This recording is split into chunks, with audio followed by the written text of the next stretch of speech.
তাজা খবরে স্বাগতম। বাংলা মোটরে বৈষম্য বিরোধী ছাত্র আন্দোলনের দুই গ্রুপের মারামারি। রাজধানীর ঢাকার বাংলা মোটরে বৈষম্য বিরোধী ছাত্র আন্দোলনের কেন্দ্রীয় কার্যালয়ে দুই গ্রুপের মধ্যে মারামারির ঘটনা ঘটেছে। এ ঘটনায় নারীসহ 7 শিক্ষার্থী আহত হয়েছেন। মঙ্গলবার 21 জানুয়ারি বিকেল 4:30টার দিকে এই ঘটনা ঘটে। তবে তাৎক্ষণিকভাবে মারামারির কারণ জানা যায়নি। আহতরা হলেন ইস্ট ওয়েস্ট বিশ্ববিদ্যালয়ের ইমরান সরকার, তেজগাঁও কলেজের জান্নাতুল মিম, আবরার, আলামিন, আফসার উদ্দিন, কবি নজরুল কলেজের ছাত্র আসিফ ও ডেমরা বড় মাদ্রাসার ছাত্র মাসুদ।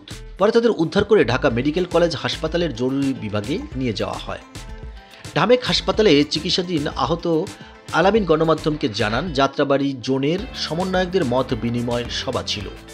সে সময় সমন্বয়কদের সামনেই আমাদের একজন সহযোদ্ধার ওপর হামলা চালানো হয়। সে বিষয়ে আজ কেন্দ্রীয় কার্যালয়ে কথা বলতে এলে আমাদের ওপর হামলা চালানো হয়। এতে আমাদের বেশ কয়েকজন সহযোদ্ধা গুরুতর আহত হয়ে বর্তমানে জরুরি বিভাগে চিকিৎসা নিচ্ছেন। ঢামেক হাসপাতালের পুলিশ ক্যাম্পের ইনচার্জ পরিদর্শক মোহাম্মদ ফারুক বলেন, বাংলা মোটর থেকে কয়েকজন শিক্ষার্থী আহত অবস্থায় জরুরি বিভাগে এসেছে, তাদের সবার চিকিৎসা চলছে। এ বিষয়ে বৈষম্য বিরোধী ছাত্র আন্দোলনের আহ্বায়ক হাসনাত আবদুল্লাহ বলেন, আমি খবর শুনে মাত্র এসেছি।